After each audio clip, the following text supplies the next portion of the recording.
अगर आपको क्रोनोलॉजी समझ में आती है तभी ये वीडियो आपको समझ में आएगा। सोचिए, जिस दिन सुप्रीम कोर्ट ने एसबीआई को झटका देते हुए इलेक्टोरल बॉन्ड पर 24 घंटे के भीतर सारी जानकारी सुप्रीम कोर्ट के पटल पर रखने का फैसला सुनाया, उसी रोज शगुफे के तौर पर सरकार ने नागरिकता संशोधन विधेयक को लागू कर दिया। आज के इस वीडियो में हम आपको इन दोनों की टाइमिंग की क्रोनोलॉजी समझाएंगे। सबसे पहले इलेक्टोरल बोर्ड की खबर को समझिए। सुप्रीम कोर्ट ने सोमवार को भारतीय स्टेट बैंक को 12 मार्च 2024 तक इलेक्शन कमीशन को चुनावी बॉन्ड की डिटेल्स देने का आदेश दिया है। इसी के साथ ही कोर्ट ने ज्यादा समय देने की मांग वाली याचिका को खारिज कर दिया। CJI D.Y.. चंद्रचूड़ की अध्यक्षता वाली सुप्रीम कोर्ट की 5 जजों की बेंच ने एसबीआई को कड़ी फटकार भी लगाई और पूछा कि 26 दिन तक क्या किया। कोर्ट ने 15 फरवरी को आदेश दिए थे, अब तक अनुपालन क्यों नहीं किया गया। इस पर एसबीआई की तरफ से कहा गया कि चुनावी चंदे की जानकारी को कोड किया गया है, इसे डी कोड करने में वक्त लगेगा। एसबीआई ने गोपनीयता का भी हवाला दिया, हालांकि कोर्ट ने किसी भी तर्क को स्वीकार करने से इनकार कर दिया। कोर्ट ने कहा कि जिन आधारों पर आप अतिरिक्त समय मांग रहे हैं वो हमारे द्वारा जारी निर्देशों से बिल्कुल मेल नहीं खाते हैं।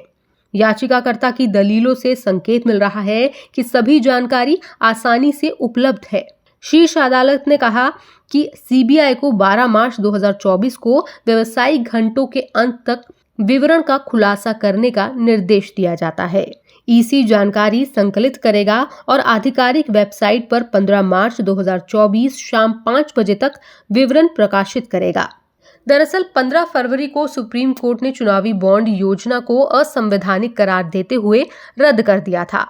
कोर्ट ने सीबीआई को 12 अप्रैल 2019 से सभी चुनावी बॉन्ड खरीद का विवरण 6 मार्च तक ईसी के सामने प्रस्तुत करने का निर्देश दिया था। कोर्ट ने इस जानकारी को 13 मार्च तक ईसी की वेबसाइट पर प्रकाशित करने का भी निर्देश दिया था।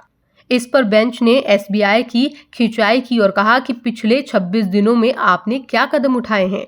जस्टिस संजीव खन्ना ने कहा कि जब आप इस तरह मोहलत की मांग के साथ आते हैं तो ये एक गंभीर मामला है।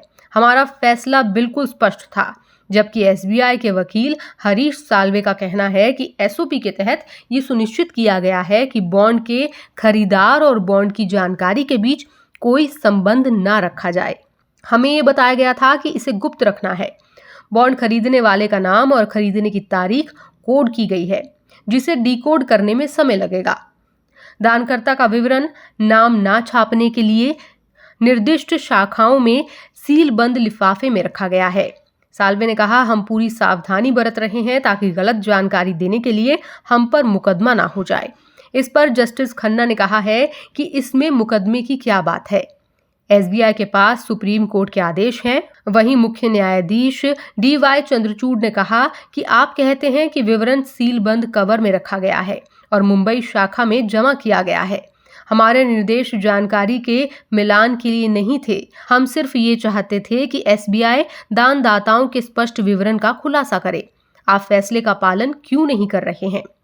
जस्टिस खन्ना ने भी कहा है कि सभी विवरण सीलबंद लिफाफे में हैं और आपको बस सीलबंद लिफाफा खोलना होगा और विवरण देना होगा। अब तक फैसले का अनुपालन क्यों नहीं किया गया है? सुप्रीम कोर्ट ने जो कहा है वो ये है कि एसबीआई को खरीदे गए बॉन्ड और पार्टियों द्वारा भुनाए गए बॉन्ड के सभी विवरण जमा करने होंगे। इससे पता चल जाएगा कि चुनावी बॉन्ड किसने खरीदा है और किस पार्टी को कितना मिला है।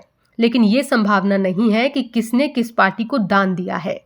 ये बीजेपी और सरकार के लिए राहत की सांस साबित होगा। किस दानकर्ता ने किस पार्टी को कितनी रकम दी है, इसकी जानकारी एसबीआई को नहीं देनी होगी। चूंकि चुनावी बॉन्ड जारी करने की विंडो बहुत छोटी है, यानी कि ये नहीं पता चलेगा कि किस दानी ने किस पार्टी को इलेक्टोरल बॉन्ड के जरिए रकम दी है। लेकिन दान लेने वाले में सबसे बड़ी पार्टी बीजेपी ही है। बीजेपी के बाद कांग्रेस और फिर तृणमूल कांग्रेस और बाकी पार्टियों का नंबर आता है। इसीलिए दूसरी खबर महत्वपूर्ण हो जाती है कि क्या सुप्रीम कोर्ट की एसबीआई को फटकार के बाद चारों खाने चित हुई केंद्र सरकार ने जानबूझकर नागरिकता संशोधन विधेयक को लागू किया, जिससे कि सारा ध्यान सीएए पर चला जाए और इलेक्टोरल बोर्ड की चर्चा ना हो। ऐसा इसलिए क्योंकि सरकार जनता को बेवकूफ समझती है। जबकि जनता सरकार से आगे, बहुत आगे की सोच रखती है। बस वो खामोश रहती है क्योंकि जनता के जवाब देने का समय 5 साल में एक बार आता है।